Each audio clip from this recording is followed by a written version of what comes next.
In the coming weeks, Locomotion reveals the global impact of railways. In Britain, trains inspired the biggest construction project since Roman times. Across the world, imperial powers and revolutionaries spread their message by rail. Trains decided the outcome of wars and brought speed and luxury to travel. They shaped the past and may shape our future. Locomotion begins with the first impact of the railway on mankind.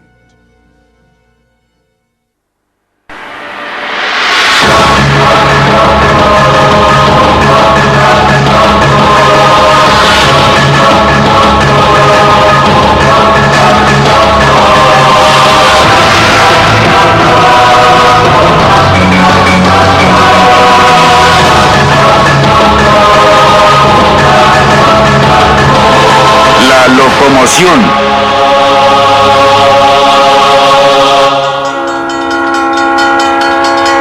Máquinas mágicas y personas móviles.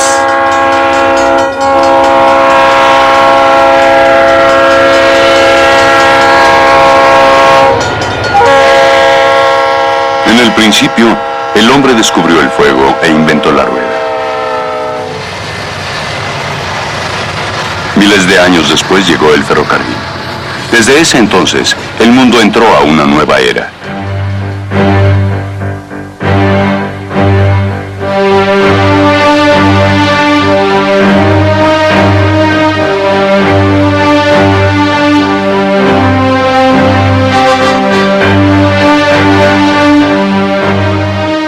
La historia de la locomoción es la historia del cambio.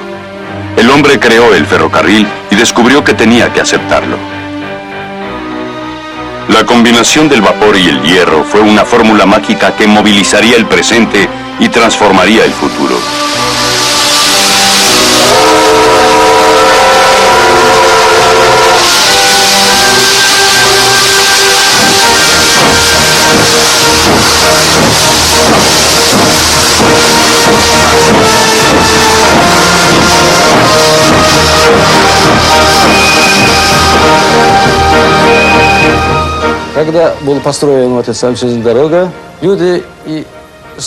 Cuando se construyó el ferrocarril y llegó el primer tren, las personas lo miraban con temor y admiración. Vieron aquella máquina con docenas de carruajes y dijeron, «¡Qué poderosos son estos infieles extranjeros! Esto tira de 100 carros y no come ni bebe».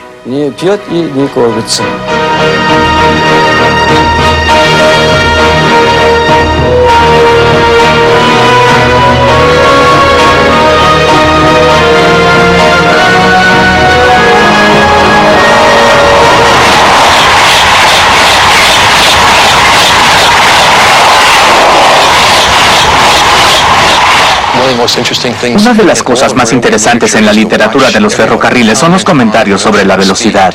Antes de los ferrocarriles, la velocidad se medía en base a los botes de un canal o a la rapidez de un caballo. Pero de pronto, los ferrocarriles corrían a 13 kilómetros por hora, el doble de lo que nadie había logrado antes. Cuando subían a un ferrocarril que corría a 25 o 30 kilómetros por hora, las personas casi morían de miedo al ver el paisaje que pasaba como un borrón. No entendían cómo podía correr tan rápido un ser humano sin perder partes de sí mismo durante el proceso. Y sucedían cosas graciosas con la velocidad. Si uno asomaba la cabeza por la ventanilla y escupía hacia adelante, la saliva le pegaba antes de que pudiera moverse. Una indicación de que se viajaba tan rápido como podía resistir el hombre. Los primeros viajeros de la era del ferrocarril emprendieron un viaje a través del tiempo y el espacio hacia un mundo que ellos mismos estaban creando. Los ferrocarriles inventaron el mundo moderno. Antes el hombre había dependido de la naturaleza para transportarse. Dependía del mar, de las mareas y de los animales. Y ahora de pronto contaba con una maravillosa arma que podía usar en su eterna lucha contra la naturaleza y para llegar hasta donde quisiera en las más inhóspitas circunstancias. Las personas descubrieron que podían hacer casi cualquier cosa y que mientras más lejos llegaran, más milagros podían lograr por medio de él.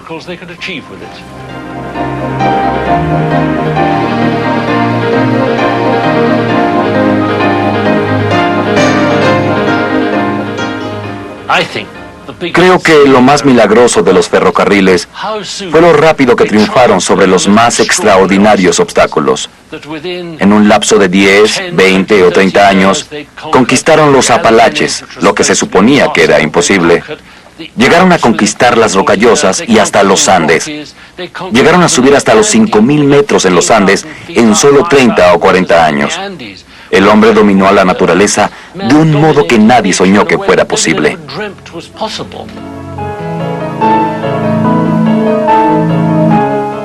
La ciencia desafiaba a la naturaleza y el hombre usaba la tecnología para competir con Dios.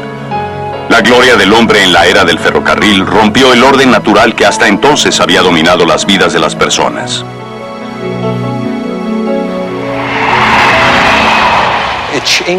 Cambió la relación del hombre con la naturaleza. De pronto se podía mover entre la naturaleza con mucha rapidez en vez de vagar a través de ella lentamente. Podía sobrepasarla. Era una sensación que nunca se había sentido antes. Podrían decirles a sus hijos y a sus nietos lo que ellos habían sentido entonces.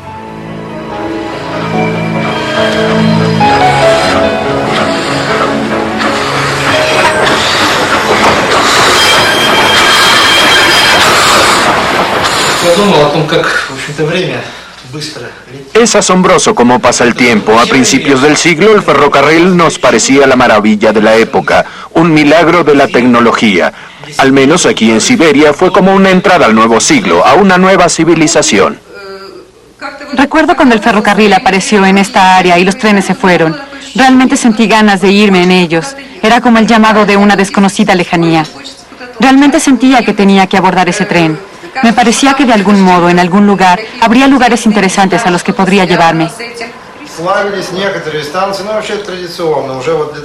Algunas estaciones eran muy conocidas. Cuando los viajeros llegaban a algún lugar en particular, decían, en este lugar hay unos pepinos magníficos, deberías probarlos. En otra estación decían, aquí se venden muy buenas patatas cocidas. En cada estación llegaban personas al tren para vender sus productos. Las personas disfrutaban cuanto podían, se conocían entre sí y jugaban a los naipes. Los niños leían, aunque en lo que a ellos se refiere, los niños son iguales en cualquier parte. Los niños juegan. Llegaban a conocerse unos a otros de inmediato. Las personas les decían a los demás todo sobre ellas.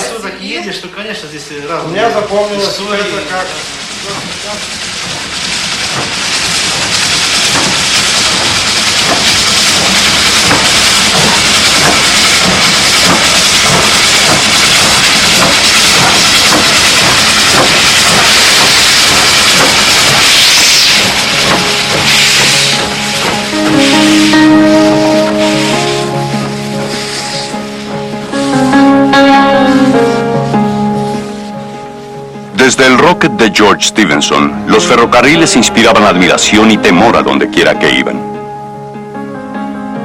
El tren era llamado el carruaje del diablo, la máquina mágica. Llevaba a los reyes y a los plebeyos, a los soldados y a los convictos. Reunió a las personas, a los pueblos y a los países. En su camino, el tren dejó su marca en el mundo mismo y en la perspectiva de las personas hacia el mundo.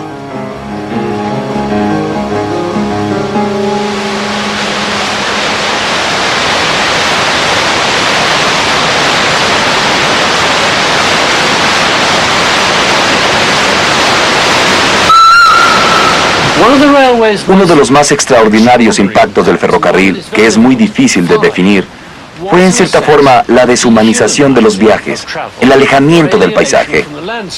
Ahora nos hemos acostumbrado porque hemos avanzado otro paso al viajar en los gigantescos aviones de turbinas sobre las nubes. Ya no pensamos en eso porque estamos acostumbrados a las formas anónimas de viajar. Pero para aquellas personas que no conocían esta falta de contacto, era realmente perturbador. El ferrocarril fue el primer paso para hacer que los viajes fueran menos polvosos, menos apegados a la tierra. Creo que no fue una forma natural de progresar.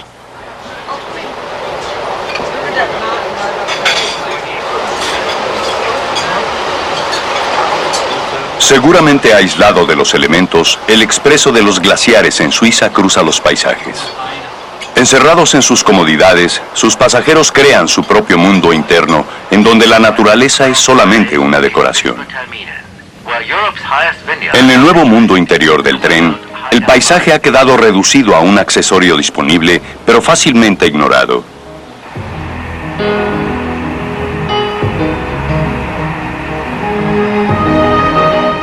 Dentro de la máquina han evolucionado nuevos códigos y costumbres. La lectura se convirtió en una parte natural del proceso de viajar de un lugar a otro, cuando las personas perdieron el interés de ver por dónde iban.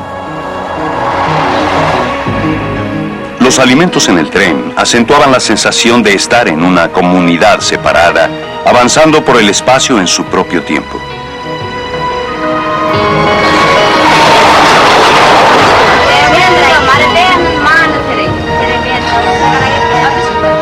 Los viajes por tren ofrecían el contacto social como compensación por el alejamiento de la naturaleza. La vida perseveraba dentro de la máquina.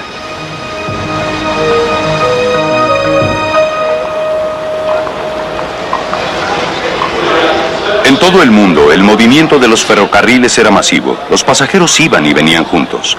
La nueva libertad de movimiento estaba sujeta al orden que los ferrocarriles exigían.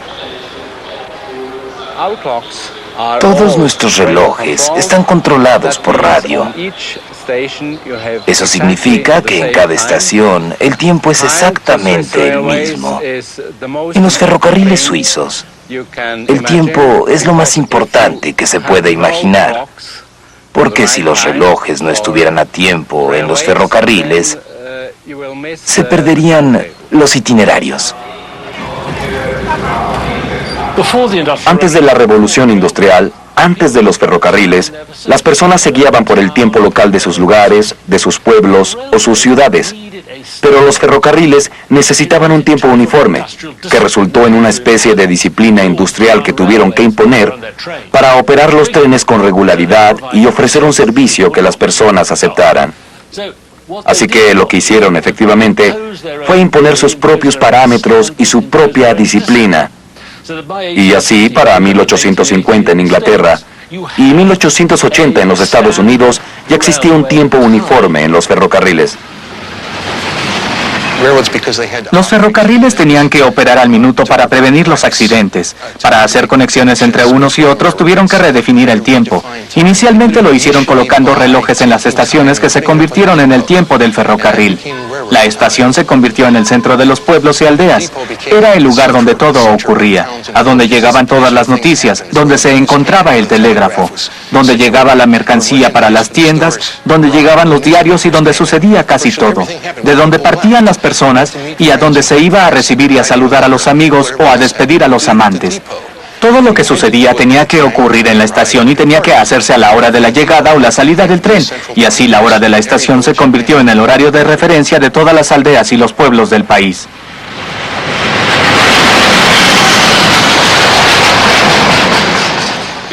Antes de la llegada de los ferrocarriles, solíamos contar con 4 horarios: la mañana, el mediodía, la tarde y la noche.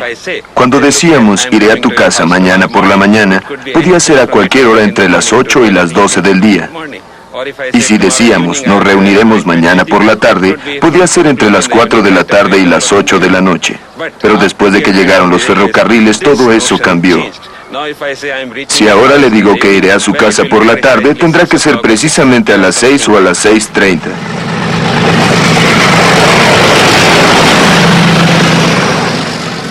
Los ferrocarriles reorganizaron el tiempo para sus propios fines y los pasajeros aprendieron a aceptar el nuevo ritmo de la vida de los ferrocarriles. En Rusia, el ferrocarril cruzaba 7 zonas de tiempo e impuso un solo horario común.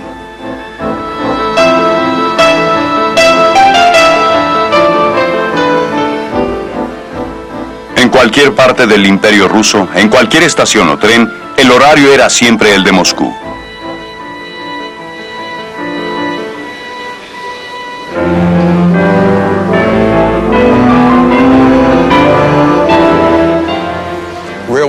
Los ferrocarriles no solo forzaron la uniformidad, sino que segmentaron el tiempo en fracciones aún menores que se aceptaron y se volvieron importantes. De pronto las personas comenzaron a usar relojes. Necesitaban saber la hora para hacer toda clase de cosas, ir al dentista, ir a comer o cualquier cosa, pero siempre era el horario de la estación. Todas las personas viven por el tiempo, especialmente en Suiza. Los suizos trabajan para el tiempo, por el tiempo y en el tiempo. Y casi no tienen tiempo para dormir. Ya sabe, por el tiempo.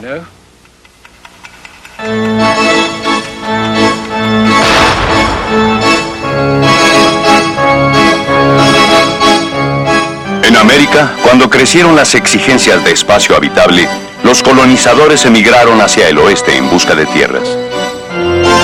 Durante las carreras por la tierra de finales del siglo XIX, los que avanzaban más rápido y llegaban más lejos obtenían las mejores tierras. El ferrocarril fue una nueva arma para apresurar la conquista. Éramos una nación de tan solo 40 años de edad cuando comenzó a operar el primer ferrocarril, que se recibió como un obsequio de Dios y que logró dos cosas. Nos permitió extendernos aún más rápidamente, pero al mismo tiempo, irónicamente, también nos unió, porque se hizo muy fácil viajar de un estado o de un territorio a otro. Así, se produjo un sentimiento de cohesión política y, al mismo tiempo, una dispersión de la población que nos permitiría aprovechar las ventajas de los recursos naturales de nuestro oeste. Me presentaré con ustedes. Mi nombre es Gary Hopso y soy un miembro de la nación Navajo. En Navajo mi nombre significa guerrero del pueblo del metal. Y en Navajo se pronuncia... La misma forma de viajar se estaba redefiniendo. Mientras que la nueva tecnología se extendía por los Estados Unidos, los vastos territorios cedían ante las exigencias de los inmigrantes. El tren creaba nuevos destinos para sus pasajeros, mientras iban surgiendo pueblos a donde quiera que los ferrocarriles decidían llegar. A esta área de Nuevo México y Arizona aún se le conoce como el Salvaje Oeste. Esta es una área ocupada por los pueblos indios, cuyas culturas e historia datan de miles de años atrás, como las de los navajos y los apaches, que llegaron aquí poco antes de la llegada de los españoles en el siglo XVI. El camino hacia Santa Fe seguía una antigua ruta india donde se habían establecido muchos pueblos indios. Y esto representó una enorme extensión de tierra de la que terminaron expulsando a los indios.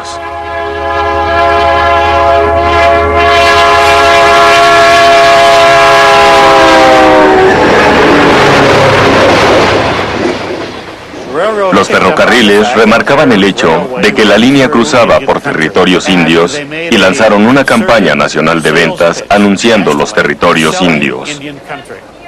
Rebautizaron sus trenes con nombres como el Superjefe y el Navajo. Hacían calendarios y carteles y se anunciaban en las revistas nacionales diciendo: venga a conocer el oeste y vea a los indios. Véalos pintar con arena. Vea a los tejedores de alfombras, pero viaje en tren.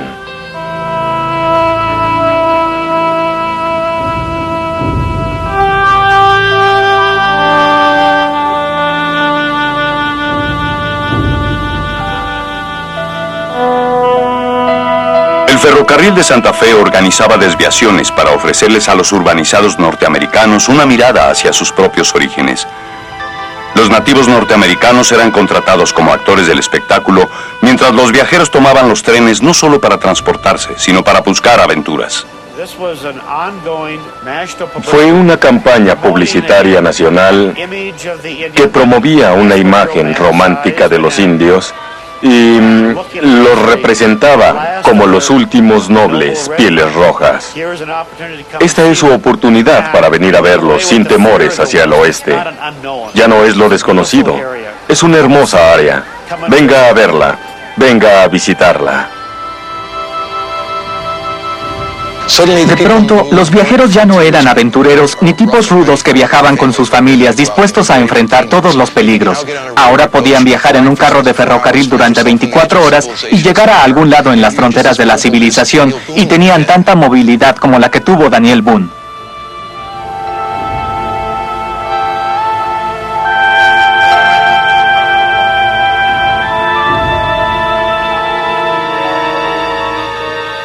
publicitar sus nuevos dominios, el tren de Santa Fe comisionó famosos artistas de la época para venir a pintar a los habitantes originales y los paisajes.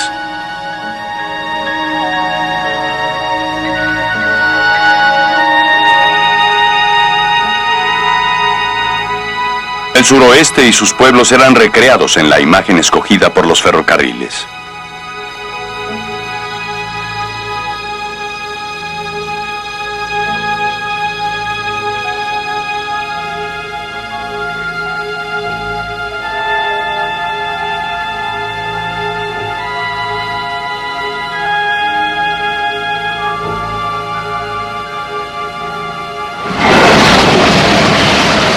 Después de haber hecho accesible el oeste, el Santa Fe comenzó a hacerlo hospitalario.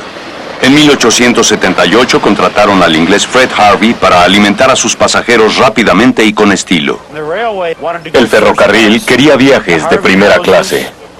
Las casas de Harvey, los restaurantes, los moteles y los hoteles que se establecieron sobre la ruta producían los mejores alimentos y el mejor servicio de todo el país.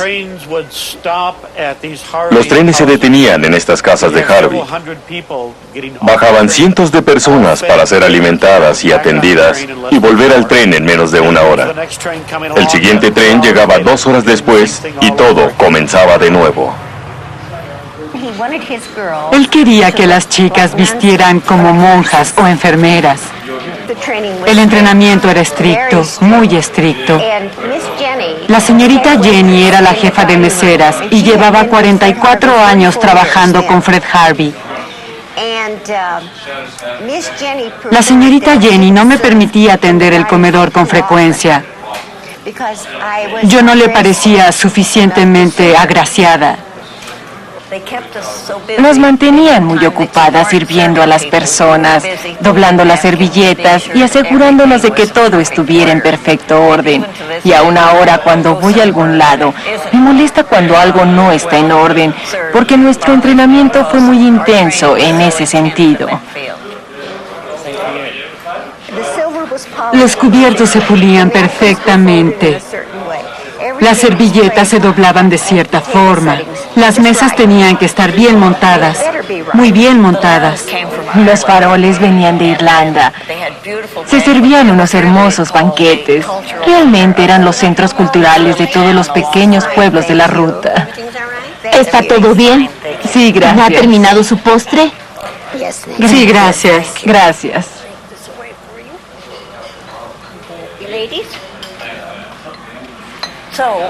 Así era todo. Él le había dado ese toque de refinamiento. Si las personas obtenían buena comida y habitaciones limpias, se volvían más civilizadas que cuando dormían a la intemperie. Por eso decimos que él civilizó el oeste.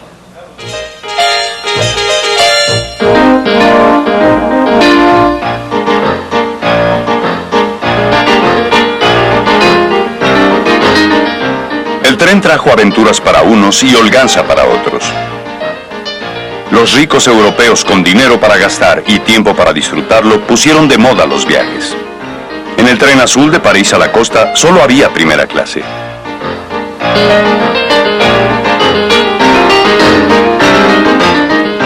La Riviera Francesa, abierta por las vías, se empapó en los excesos de estilo.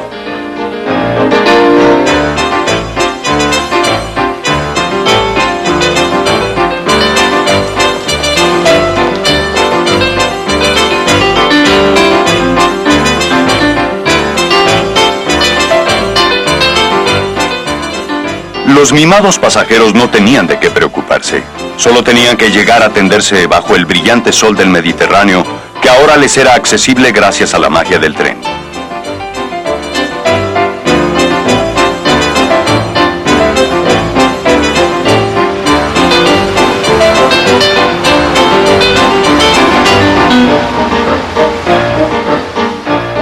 Niza fue invadida por los ingleses y los rusos con todo y su realeza. Lo que había sido un arruinado puerto de pescadores a mediados del siglo XIX se transformó en una zona internacional de recreo.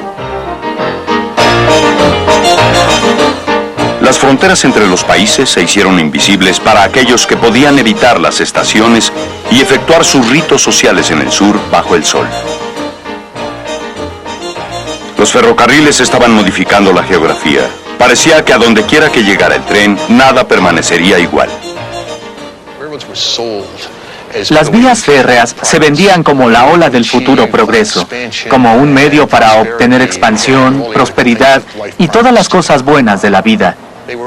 También se vendían como un invento de los dioses para uso del hombre.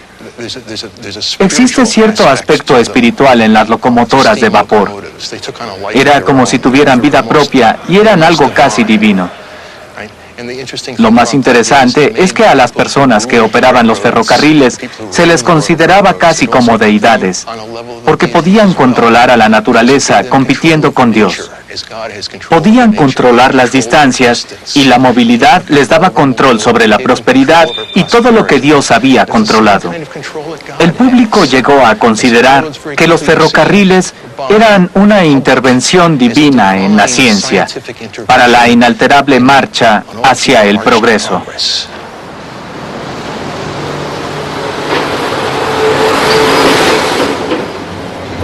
Antes de la llegada del ferrocarril, en Miami solo había un puñado de personas. Hasta 1895 solo había una docena de personas que vivían junto al río Miami y esencialmente eso era todo. El ferrocarril llegó aquí en abril del 96 y transformó mágicamente este lugar.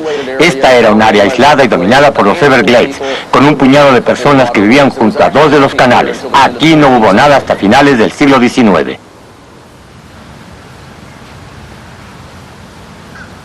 Los ferrocarriles les dieron prosperidad a las regiones remotas y extremas riquezas a aquellos que los construyeron.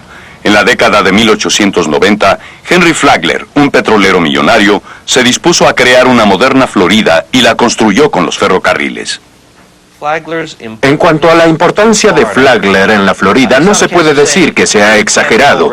El caso es que sin Flagler no hubiera existido la Florida, o por lo menos no hubiera existido como la conocemos actualmente.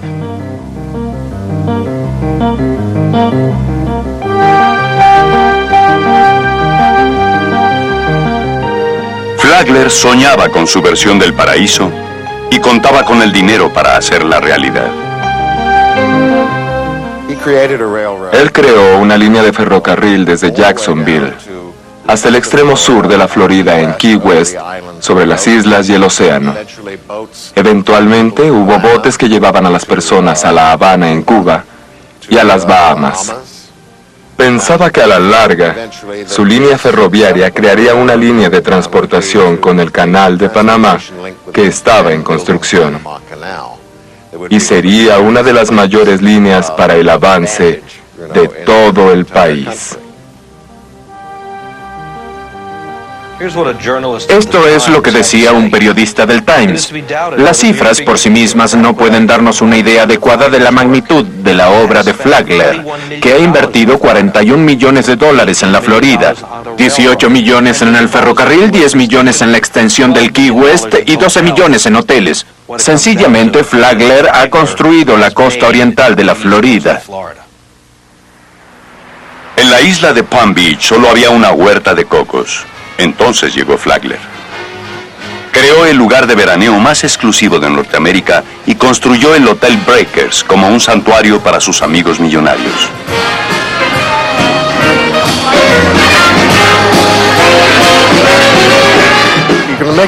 Se puede hacer una analogía con Disney, que tomó una sección desocupada de la Florida en el centro del estado y construyó lo que ahora se conoce como el mundo de Disney. Aquí, Flagler encontró algo absolutamente virgen, a excepción de unas cuantas casas, donde pudo crear lo que deseaba. El señor Flagler era miembro de los que entonces eran los 400 de Nueva York, que habían visitado sus magníficos hoteles en San Agustín, y pensaba que visitarían el de aquí, y por supuesto, tenía razón. Comenzaron a llegar cientos de personas y los hoteles adquirieron popularidad de inmediato. Hacía venir a la orquesta de cuerdas de Hungría y a personas como Emma Haynes, una famosa cantante de ópera, y a Nelly Melba. Se dice que hasta Caruso vino a cantar, pero lo he investigado y creo que solo es una leyenda.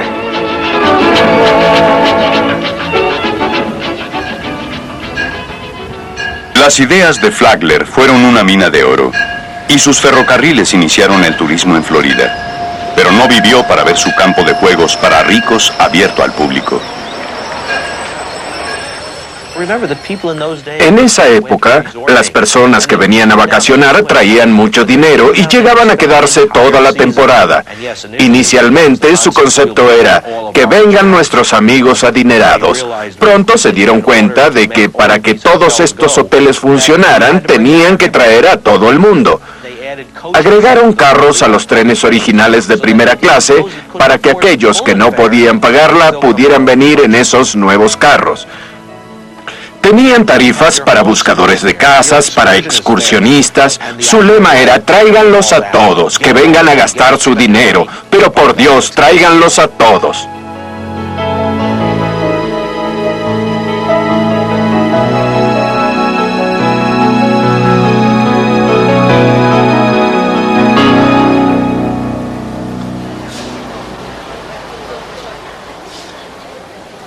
Las peregrinaciones fueron el primer incentivo para que el hombre abandonara su hogar. En Francia, la religión y la ciencia se unieron cuando una joven campesina, Bernadette Soubirous, tuvo una visión.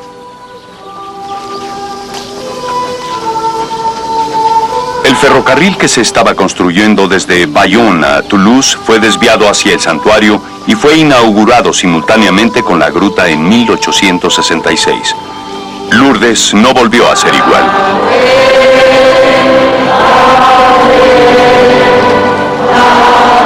El tren dio movilidad a los enfermos y miles de ellos llegaban a Lourdes en busca de una cura.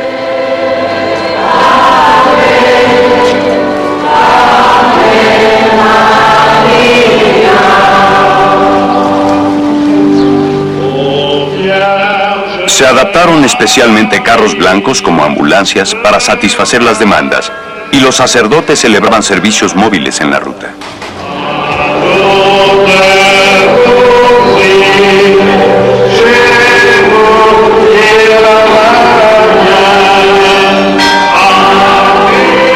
La religión y los ferrocarriles se sirvieron mutua y fielmente, y lo que había sido un rito local se convirtió en un peregrinaje internacional por tren.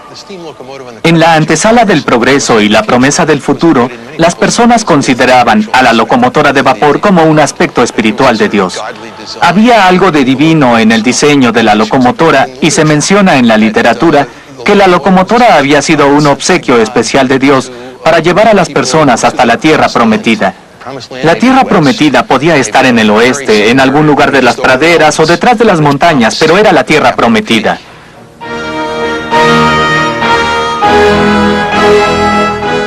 En las grandes ciudades aparecieron enormes monumentos a la prosperidad y la grandeza de la era del ferrocarril.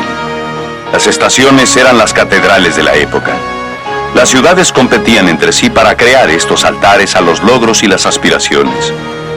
Para la gran terminal central de Nueva York, el dinero no fue un obstáculo, ya que para entonces los ferrocarriles ya eran un negocio muy lucrativo. Aquí se construyó una terminal en 1871. No fue la primera en este sitio. Había un patio abierto de aquel lado, desde lo que ahora es la Avenida del Parque, entre la Avenida Madison de este lado y la Lexington de aquel lado, y desde la calle 42 hasta la 59. En el centro de esta isla había un patio abierto de ferrocarriles. En 1902 hubo una explosión en un tren justo aquí, en la Avenida del Parque, y murieron 15 personas debido a los gases, al vapor y al humo. Entonces se decidió hacer los trenes eléctricos para poderlos traer más fácilmente a la ciudad. Los ingenieros construyeron un gigantesco techo de 19 hectáreas sobre todo el complejo y cavaron a 15 metros bajo la isla de Manhattan para crear 3 niveles separados para los trenes. Había 83 vías subterráneas para operar 700 trenes al día. Sobre la superficie había una nueva Nueva York. Todo el espacio sobre este patio abierto se vendió para hacer los edificios que están sobre la Avenida del Parque. Están construidos sobre una especie de puente. Y los 180 millones de dólares que entonces costó este edificio, mucho más grande que cualquier otro proyecto hasta entonces, solamente pudieron pagarse porque pudieron vender todo el espacio sobre las vías y también fue un nuevo concepto en bienes raíces. De hecho, entre los años 1904 y 1926, el precio de las propiedades subió 26% en la ciudad de Nueva York. En estos suburbios cercanos, los precios se elevaron hasta el 244%. Fue un gran incremento y una forma asombrosa de hacer dinero con el espacio aéreo de un patio de ferrocarriles.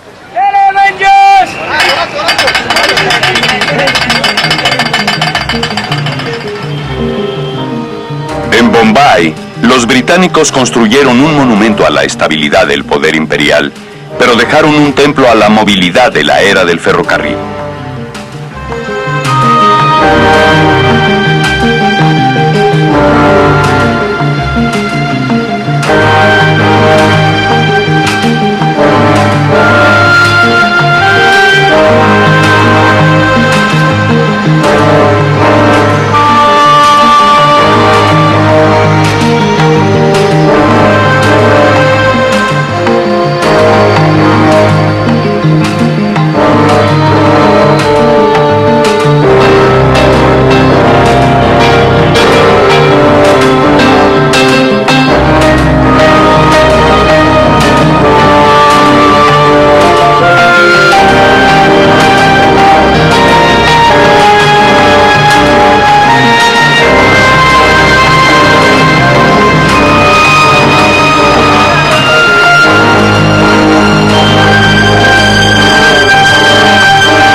Cada tren lleva 9 carros y supuestamente debe llevar 1.750 personas, 850 sentadas y 850 de pie. Pero puede usted ver que ahora cada tren lleva más de 3.000 pasajeros. Transportamos 2.700.000 pasajeros al día aquí en Bombay. Desde que se comenzaron a construir los primeros ferrocarriles, se pensó en ellos en términos militares. Marx los llamaba la caballería ligera del capitalismo, y Eric Hobsbawm, el historiador, los llamó las tropas de asalto de la industrialización. Se pensaba en ellos desde ese punto de vista porque traían consigo un buen orden natural y una buena disciplina militar que se enfatizaba con los uniformes de las compañías ferroviarias de todo el mundo. Después de todo, los ejércitos eran las únicas instituciones extendidas sobre cualquier área que requerían la clase de organización que necesitaban las grandes compañías ferroviarias. Las personas móviles representaban un nuevo problema administrativo y las nacientes burocracias proponían una variedad de soluciones. Durante el mismo año de 1837 se introdujeron las estampillas postales y los pasajes ferroviarios. Estas registraban correo y aquellos registraban pasajeros. Las personas se sentían como paquetes o fardos, como si no fueran seres humanos que viajaban de un lugar a otro a voluntad. Eran simples paquetes o piezas de carga, enviadas a sus destinos por fuerzas anónimas muy ajenas a ellas. Tenemos reglas en el manual comercial, referentes a la transportación de serpientes y a la acción necesaria cuando son detectadas en los compartimientos. Se pueden transportar serpientes en el carro del cabús y deben ir encerradas en cajas o cestos de madera con tapas herméticas y bien aseguradas. No se permite llevar serpientes en los compartimientos de los pasajeros. También las tortugas se deben empacar en cestos de bambú. Los cestos deben ser del tipo de cestos que no permitan que la tortuga asome la cabeza.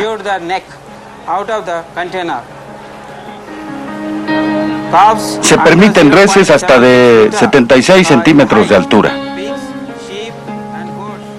Para los hombres y para las bestias, el ferrocarril estableció las reglas del viaje, cualquiera que fuera su destino.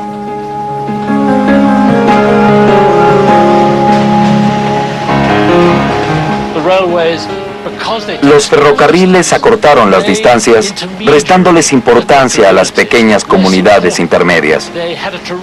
Causaban un tremendo impacto centrífugo que succionaba las pequeñas comunidades hacia otras mayores. Esto sucedía en las áreas urbanas y hasta a nivel nacional, ya que las grandes ciudades, especialmente las capitales, podían acumular más directamente el poder, porque ya no importaban las distancias, ya no existían las distancias entre los reyes y sus súbditos. El editor de un diario aseguraba, en solo 20 años las locomotoras se han convertido en grandes agentes de la civilización y el progreso. Son el instrumento más poderoso que el mundo haya tenido, el mensajero de la proclamación de la paz en la tierra. La era de la locomoción es la era del progreso. A donde se extiendan los ferrocarriles avanzan la civilización y el conocimiento en proporción geométrica. Un gran comentario.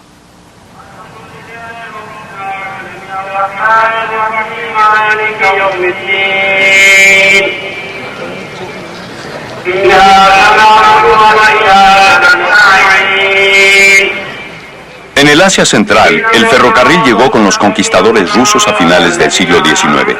Esta era la antigua ruta de la seda, pero los tiempos y el comercio habían avanzado y los pueblos que había en el camino habían quedado aislados. El imperialismo ruso se estaba enfrentando al Islam.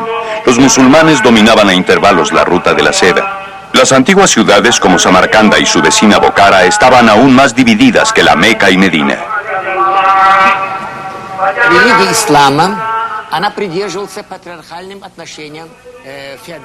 La religión del Islam estaba dedicada a las tradiciones de la sociedad feudal.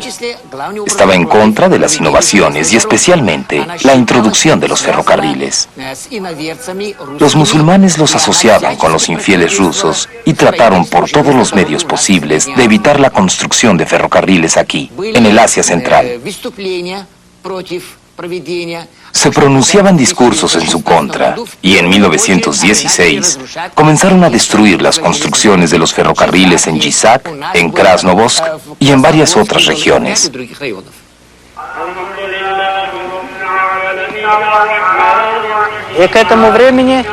Россия, когда, начинает захватническую политику здесь в отношении Средней Азии, естественно, вслед... Cuando Rusia comenzó su política de conquista en Asia, naturalmente los militares fueron seguidos por los comerciantes y los banqueros. Esto fue muy cierto en Bokhara. Establecieron toda clase de sociedades y compañías. Se construyó un ferrocarril a todo lo largo del Emirato y en 1888, cuando fue terminado, comenzó a fluir el dinero ruso a esta área.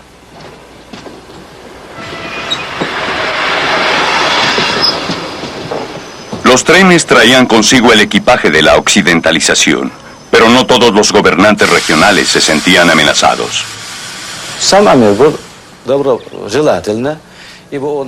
El mismo emir estaba a favor del ferrocarril, ya que tenía contactos comerciales en Rusia y Europa.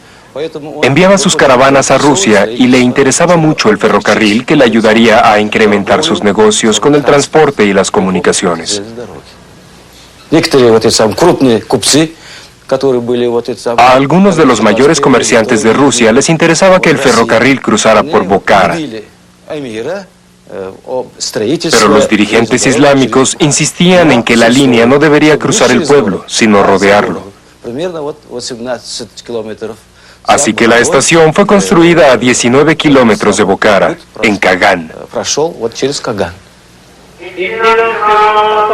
Al cambiar la situación de la estación, los dirigentes islámicos locales pudieron alterar la ruta ferroviaria, pero no su impacto.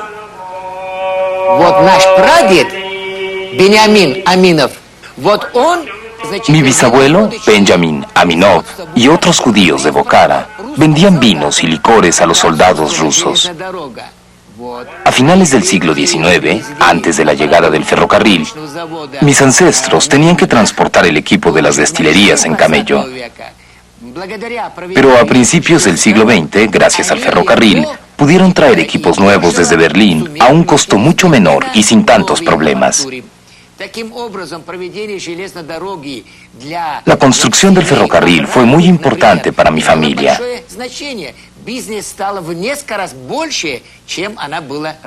El negocio creció enormemente y mi familia se hizo millonaria y bien conocida, no solo en el Asia Central, sino internacionalmente.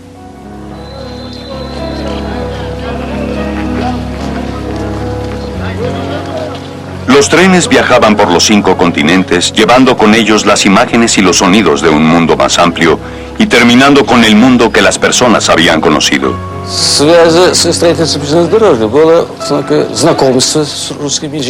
Con la construcción del ferrocarril, las personas locales entraron en contacto con los rusos que trabajaban en él.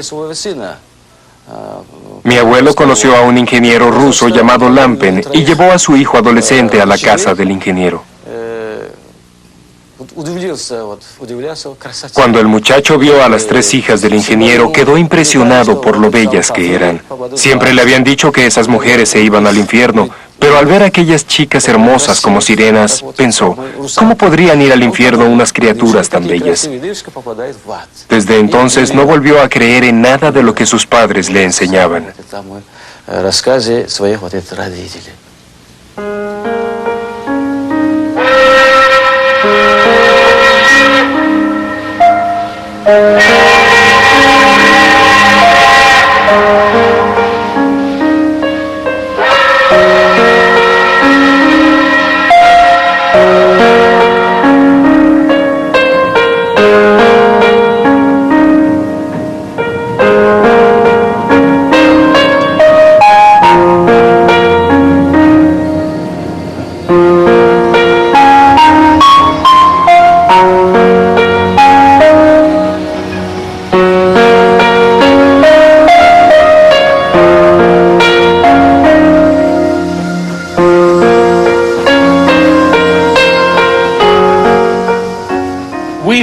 Aquellos que vivimos antes de los ferrocarriles nos vimos forzados a aceptar otro mundo.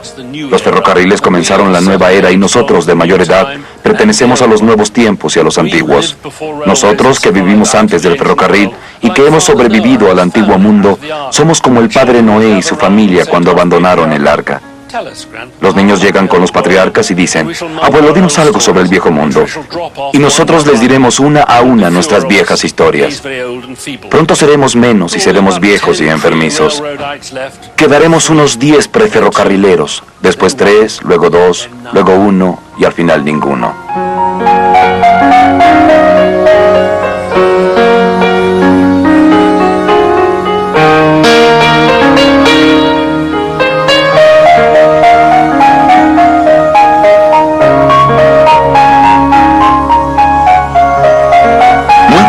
El hombre avanzaría más rápido y más lejos que el tren.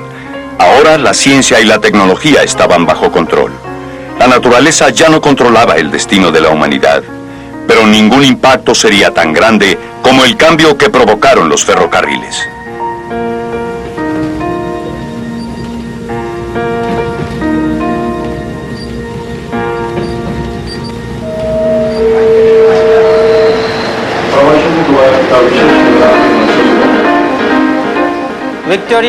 La estación terminal Victoria, en Bombay, es parte de ese mundo creado por los ferrocarriles.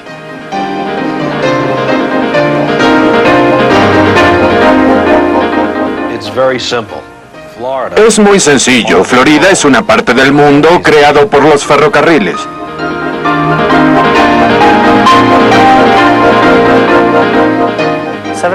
La llegada abocada de comerciantes y banqueros fue por los ferrocarriles.